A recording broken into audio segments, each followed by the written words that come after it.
So, hello friends and welcome back to my channel Only History करा लंबन helping hand. तो आज हम बात कर रहे हैं जो हम कंप्लीट कर चुके थे पिछले टाइम पे, वो हमने मगध एम्पायर जो था वो कंप्लीटली फिनिश कर चुके थे बहुत अच्छी तरीके से, ठीक है ना। लास्ट जो हमने कंप्लीट करा था वो था सतवाहन वंश, हम कंप्लीट कर चुके थे। तो अब हम बात करते हैं, आज हम बात करेंगे सेंट्रल एशियन कॉन्टैक्ट की, यानी कि जिस समय मगध एम्पायर चल रहा था उसी समय हम देखेंगे कि आपका सेंट्रल एशियन भाई, एशिया तो आप जानते हो कितना बड़ा है।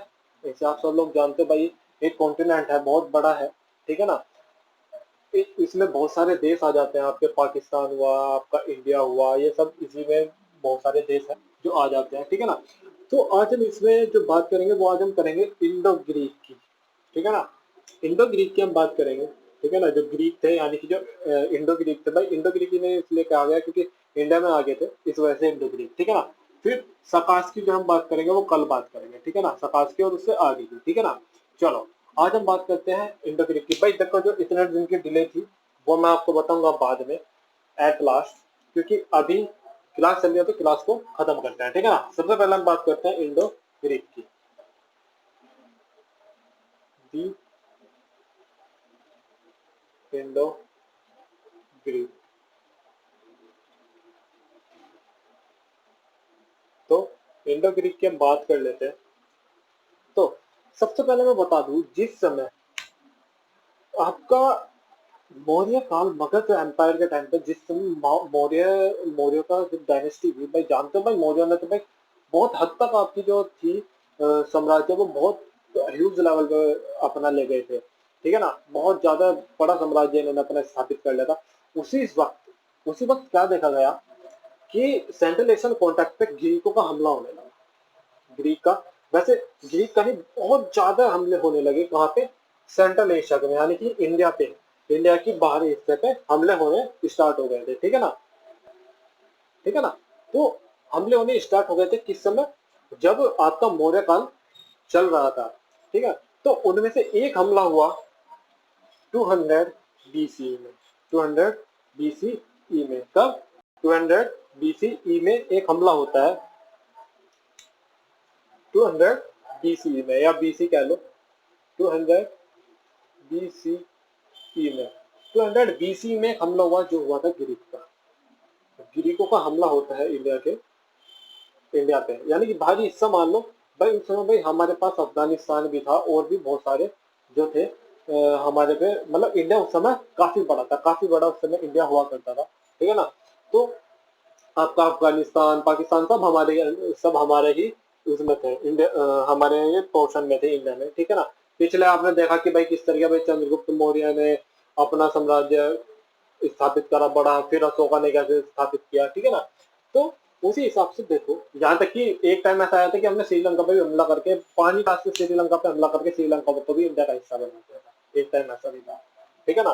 तो अब देखो इतना बड़ा था, तो क्या हुआ कि उसकी जो सीमाएं थी, जो भारतीय सीमाएं थी, उस पर उस समय ग्रीकों का हमला होना शुरू हुआ कब, 200 बीसी पे। भाई वैसे तो बहुत सारे हमले हो रहे थे सेंट्रल एशिया पे, बहुत सारे हमले हो रहे थे सेंट्रल एशियन कॉन्टैक्ट पे, मतलब सेंट्रल एशिया पे बहुत सारे हमले हो रहे थे। तो उनमें से जो सबसे महत्वपूर्ण है जो हमारे इंडिया पे हुआ, वो है आपका ग्रीक का, क्योंकि और सब हमने दबा दिया, लेकिन ग्रीक जो थे वो एंटर कर गए इंडिया के अंदर, ठीक है ना। अब क्या हुआ, हम इंडिया को इंडो ग्रीक भी बोलते हैं। मैं नाम बता दूं इनका, हम इन्हें क्या क्या बोलते हैं, इंडो ग्रीक, फिर हम इन्हें बोलते हैं बैक्टीरियन,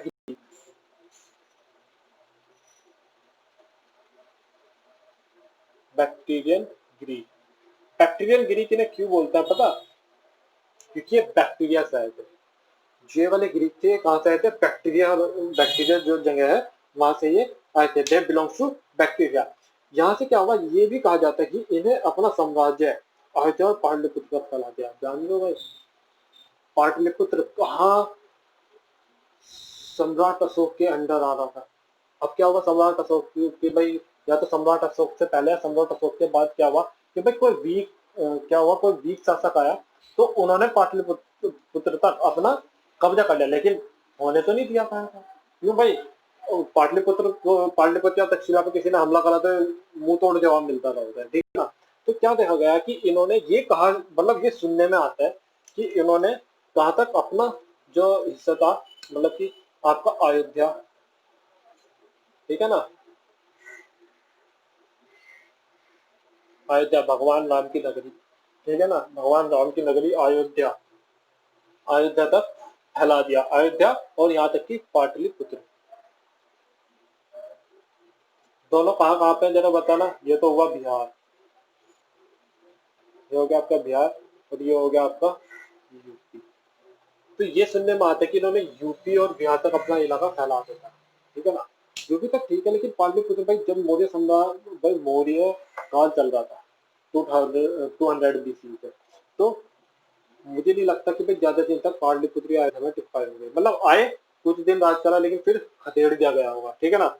उसके बाद क्या हुआ, जो इनका जो सबसे जो महान शासक हुआ वो था महेंद्र, क्या नाम है, महेंद्र, क्या नाम है,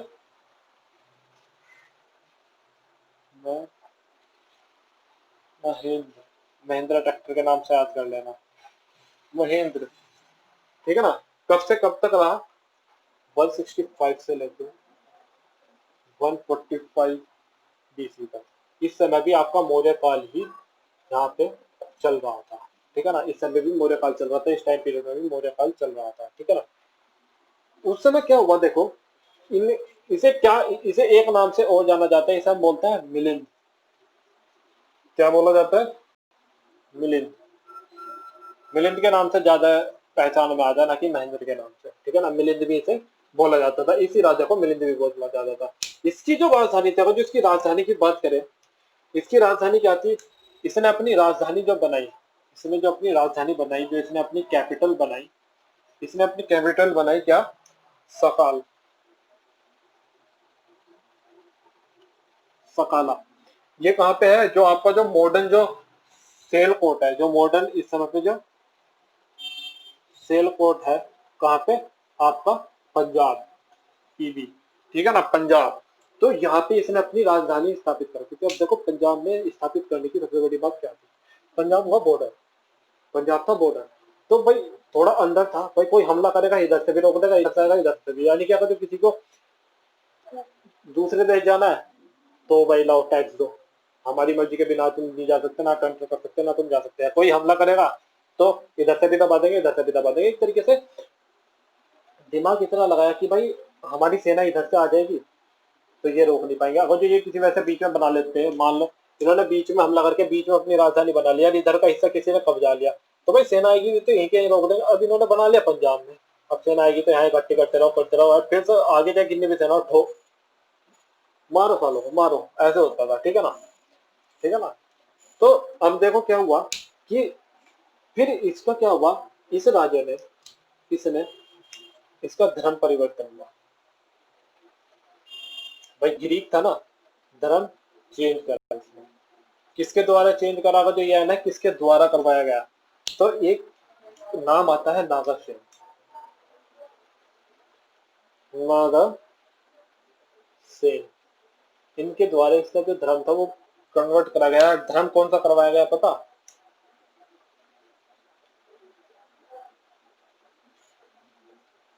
बौद्ध धर्म, बौद्ध धर्म में से इसने जो है अपने आप को परिवर्तित कर लिया, यानी कि चेंज टू बौद्ध धर्म, ग्रीक से पहुंच गया आपका कहाँ पे, बौद्ध धर्म में ये कन्वर्ट हो गया। ये पहले शासक थे, इंडो ग्रीक पहले शासक थे जिन्होंने क्या चलाए, जिन्होंने सिक्के चलाए राजा से संबंधित, मतलब कि भाई या तो राजा की पिक लगा दी पीछे, राजा की पिक लगा दी, ठीक है ना।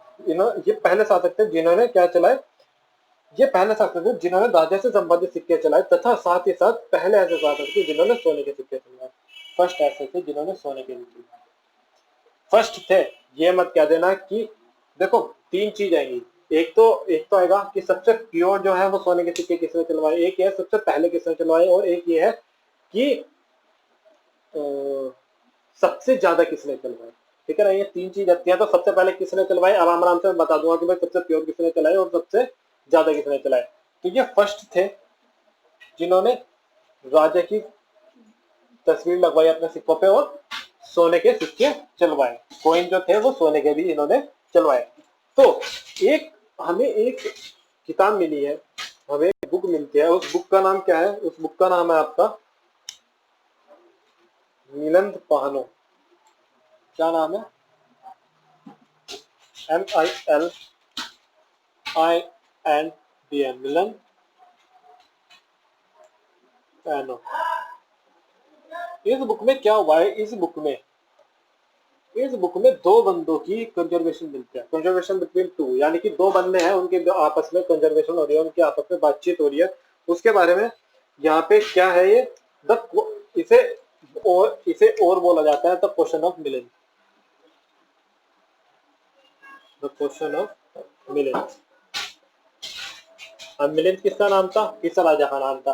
तो एक तो ये था, दूसरा पता नहीं कौन था। तो इन दो के बारे में मतलब वैसे तो है जानकारी कि भाई कौन था, लेकिन यहाँ पे आपको जानने की जरूरत है, जितना जानने की जरूरत है उतना मैं बता रहा हूँ, ठीक है ना?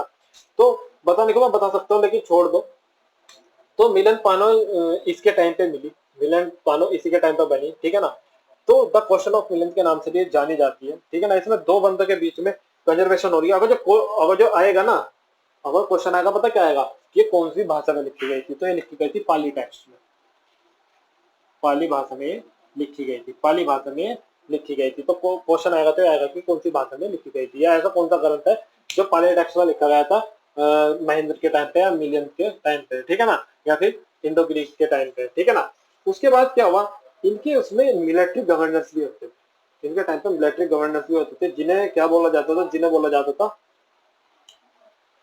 बोला जाता था स्टेरा स्टेरा टैगोर, स्टेरा टैगोर। इन्हें बोला जाता था स्टेरा टैगोर, स्टेरा टैगोर इन्हें बोला जाता था। क्या बोला जाता था? स्टेरा टैगोर। फिर जो एक सबसे बड़ी जो आर्ट आती है, जिसके बारे में आपने बहुत सुना होगा, वो है गांधार आर्ट।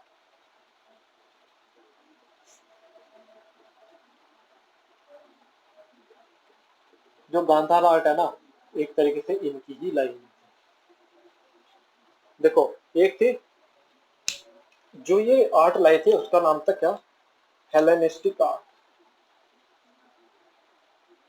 हेली हेली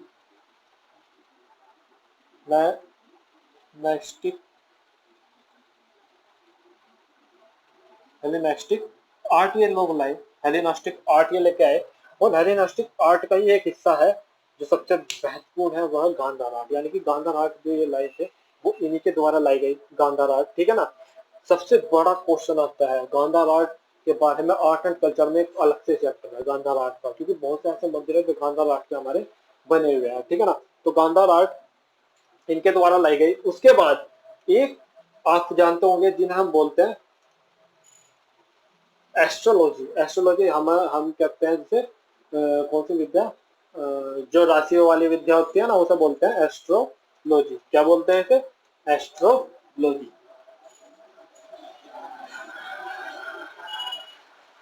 तो एस्ट्रोलॉजी जो है ना, जो संस्कृत वर्ड जो लिया गया, देखो, द टर्म होरोस्ट्रा used for astrology in Sanskrit is derived from the Greek term horos. यानी कि जो हमने जो संस्कृत वर्ड जो यूज करा ना, संस्कृत वर्ड एस्ट्रोलॉजी का बोलते हैं हम क्या? HO, horoscope. होरोस्कोप, हाँ होरोस्कोप।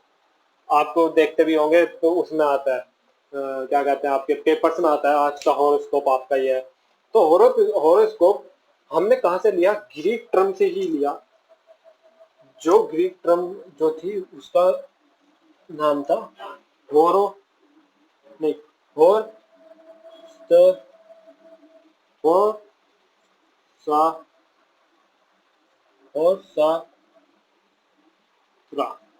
और शास्त्रा, और शास्त्रा, ये बोलते थे, ग्रीक बोलते थे हो शास्त्रा। इससे ही हमने अपना संस्कृत वर्ड बनाया हॉरोस्कोप, और फिर इसका इसका मतलब होता है एस्ट्रोलॉजी। इंडो ग्रीक के बारे में एक बार फिर से 2000 BC के करीब इन्होंने इंडिया पे आक्रमण करना शुरू करा, ठीक है ना? इंडो ग्रीक बोलते हैं, बैक्टीरियन ग्रीक भी बोलते हैं, क्योंकि ये बैक्टीरिया से जो थे बिलोंग करते थे। अयोध्या या पाटलिपुत्र तक इन्होंने जो है अपना साम्राज्य फैला लिया था। जो सबसे महान राजा हुआ वो हुआ मिलियन, या जिसे हम बोलते हैं महेन, 165 से लेकर 145 बीसी तक। इसका धर्म परिवर्तन कराया गया नागासेन के द्वारा बौद्ध धर्म में, ठीक है ना। फिर इसकी जो कैपिटल रखी मिलिंद ने, वो रखी आपकी सकाला या सिलाकोट आज के टाइम पे, जो पंजाब में है, ठीक है ना। इसकी एक टेक्स्ट मिलती है जो पाली टेक्स्ट में, मतलब एक बुक मिलती है जो पाली टेक्स्ट में यानी कि पाली लैंग्वेज में लिखी गई थी, मिलियन पानो, जिसे हम बोलते थे क्वेश्चन ऑफ अ मिलियन। ये दो बंदों के आपस में बातचीत दर्शा दिया, ठीक है ना। फिर ये पहले ऐसे राजा थे, यानी कि इंडो ग्रीक पहले ऐसे शासक थे जिन्होंने राजाओं की मूर्तियां बनवाई सिक्के के पीछे या सिक्के के आगे, और पहले ऐसे थे जिन्होंने सोने के सिक्के चलवाए। फिर एक इनके जो मिलिट्री गवर्नर्स होते थे वे भी इनके उसमें होते थे, इनकी सेना में, जिन्हें हम बोलते थे स्टेरेटागोस, स्टेरेटागोस, स्टेरेटागोस, ठीक है ना, ये बोला जाता था। फिर जो गांधार आर्ट है वो भी इनके द्वारा लाई गई थी, जो एक पार्ट है किसकी, हेलेनिस्टिक आर्ट की। हेलेनिस्टिक आर्ट यही लाए थे, और हेलेनिस्टिक आर्ट में ही गांधार आर्ट एक पार्ट है इसका, ठीक है ना। फिर जो जो हमारा जो संस्कृत वर्ड है होरोस्कोप, यानी कि एस्ट्रोलॉजी जिसे हम बोलते हैं, जो संस्कृत वर्ड है इसका होरोस्कोप, ये हमने इंडो ग्रीक से लिया है, जिसका मतलब है जो ये बोलते थे होर शास्त्र, ठीक है ना। आज के लिए इतना ही, इंडो ग्रीक हम कंप्लीट कर चुके हैं आज पूरी तरीके से। कल हम देखेंगे 10 सकाज और उससे आगे, 10 सकाज और उससे आगे। और भाई आज के लिए इतना ही, thank you, have a good day. अब जो बात करते हैं कि मैं इतने दिनों से वीडियो क्यों नहीं बना रहा, भाई सबको पता है अभी क्लास 12 का जो है वो रिजल्ट आया, आप सबको बहुत बहुत बधाई हो, ठीक है ना। जो बच्चे मार्क्स कम लाए हैं उन्हें डरने की जरूरत नहीं है, क्योंकि एक सिंगल पेज आपका फ्यूचर डिसाइड नहीं कर सकता है। ऐसे बहुत से आईएएस आईपीएस ऑफिसर हैं जो 12th में फेल हुए, दोबारा से पेपर दिया, ठीक है ना, और भी आज के टाइम पे आईएएस आईपीएस ऑफिसर है, बहुत अच्छे से अपनी लाइफ जो है वो जी रहे हैं। तो कभी हार नहीं माननी चाहिए, ठीक है ना। एक ऑप्शन बंद होता है दूसरा खुलता है, बस कभी हार ना मानो, देखते रहो, लाइफ है अच्छे से जियो, ठीक है। फिर दूसरी बात ये कि भाई इतने दिनों से मैं इस वजह से नहीं बना पा रहा था वीडियो, कि एक तो जो आपका class 10th 9th 11th 12th का जो है वो जो सब्जेक्ट जो चेंज हुआ उसके ऊपर थोड़ा उन्हें डाउनलोड करा, उसके ऊपर वीडियोस बनाई, ठीक है ना। बहुत से बच्चों का, स्टूडेंट्स को मेरे पे कॉल आ रहा था कि सर कैसे कैसे क्या क्या करना है हम, तो उन्हें समझाया। फिर मैंने कहा कि भाई सबको समझाना है तो एक वीडियो ही बना देता हूँ, ठीक है ना, क्योंकि हमारा व्हाट्सएप ग्रुप है तो व्हाट्सएप ग्रुप पे कॉल आती रहती है बच्चों की, ठीक है ना। फिर जैसे कि आप सब लोग जानते हो ऑफलाइन और ऑनलाइन क्लास हमने स्टार्ट कर दिया, ठीक है ना। तो जो भी बच्चे इंटरेस्टेड हो, जो भी भाई कंपटीशन लेवल का हो, कॉलेज लेवल के हो या स्कूल के हो, आप हमें कांटेक्ट कर सकते हैं। ऑनलाइन और ऑफलाइन हम दोनों ही क्लास आपको प्रोवाइड करा रहे हैं यहाँ पे, ठीक है ना। अभी जो बात है फीस की कि भाई हम फीस कैसे देंगे, तो देखो कोई फेक नहीं है। पहले आप 2 दिन का डेमो लो, 2 दिन के डेमो में मैं ही आऊंगा सबसे पहले, मैं ही आपकी जो कॉल है वो आपकी फॉरवर्ड करूंगा जिस भी टीचर को, आप जिस भी टीचर से आपको पढ़ना है, ठीक है। जब सेकंड डे का जो डेमो होगा वो खत्म हो जाएगा तो लास्ट में मैं ही आऊंगा, मैं आपको अकाउंट नंबर दूंगा कि भाई अगर जो आप इंटरेस्टेड है तो आप इस पे क्या कहते हैं, इस नंबर पे आप अपना जो है पैसे जो है ट्रांसफर कर सकते हैं। आपके स्कैन होके कॉपी आएगी विद स्टैम्प हमारे ऑफिशियल ओएचएसी के नाम से, ठीक है ना। फिर देखो जिसको लग रहा है भाई फेक है ना, ये जो सर्टिफिकेट है ये 2-4 दिन से मैं इसी में लगा हुआ था, ये सर्टिफिकेट है ये हमने निकलवाया ऑफिशियल, देखो यहाँ लिख भी रहा है ऑफिशियल ओएचएसी, आपके देखो इस स्क्रीन पे आ रहा होगा, इस स्क्रीन पे आ रहा होगा इस वक्त, ठीक है ना। ऑफिशियल ओएचएसी के नाम से हमने इसे ऑफिशियल ओएचएसी हम इस वजह से बोलते हैं क्योंकि only history and alpha classes ये दोनों एक ही ग्रुप है। तो इसे जो हेल्ड कर रहा है ना वो ऑफिशियल ओएचएसी करता है, यानी कि जो भी आपका फेसबुक अकाउंट हुआ, इंस्टा अकाउंट हुआ, ट्विटर पे अकाउंट हुआ, ये सब ऑफिशियल ओएचएसी देखता है। ऑफिशियल ओएचएसी के पे सिर्फ एक ही बंदा ध्यान दे रहा है और उनकी टीम है, यानी कि ऑफिशियल ओएचएसी एंड टीम, ठीक है ना। ओनली हिस्ट्री जो है उसका यूट्यूब चैनल मैं हैंडल करता हूँ, अल्फा क्लासेस का मानव सर हैंडल करते हैं, ठीक है।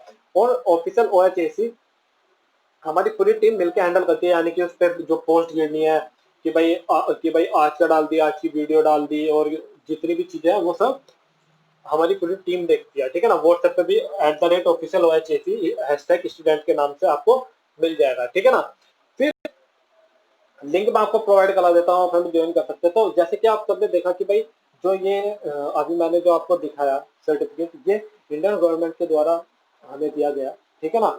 इसमें क्या थी, हमने एक प्लेज ली, इसे इसमें हमने प्लेज ली, इसमें देखो सर्टिफिकेट ऑफ कमिटमेंट, ठीक है ना। तो क्या हुआ, हमने छोटे स्तर पे हमने अपने जो अकाउंट है इसे एक तरीके से मतलब कि जो ग्रुप है उसे इंडियन गवर्नमेंट ने ऑथराइज करा दिया, ठीक है ना। और इसमें बार कोड है, आप देख सकते हैं इसमें बार कोड है, अगर जो आपको लग रहा है कि फेक है तो आप जानकारी ले सकते हैं। इसमें यहाँ तक कि मेरा आधार कार्ड भी इससे लिंक्ड है, कि अगर जो आपको लगे भाई फेक है या कुछ, तो आप हमारे पे केस कर सकते हैं। वैसे केस की जरूरत नहीं पड़ेगी, क्योंकि ऐसा हो जाता है ना कई बार फेक हो जाता है। तो फेक को रोकने के लिए मैं ये कह रहा हूँ कि हम डेमो क्लास लेंगे, डेमो क्लास के लास्ट में आपको एक पेज दिखाएंगे, उस पेज को आपको भेज भी देंगे, और उसी पेज को आप हो सके तो स्क्रीनशॉट ले सकते हैं, क्योंकि उसी पे आपको जो है पैसे ट्रांसफर करना है। आज के लिए इतना ही। Have a nice day, have a good day, stay home, stay safe, thank you. Corona चला हुआ है तो घर रहे, सावधान रहे, आपकी सुरक्षा आपकी फैमिली की भी सुरक्षा करेगी। Thank you, have a nice day, have a good day.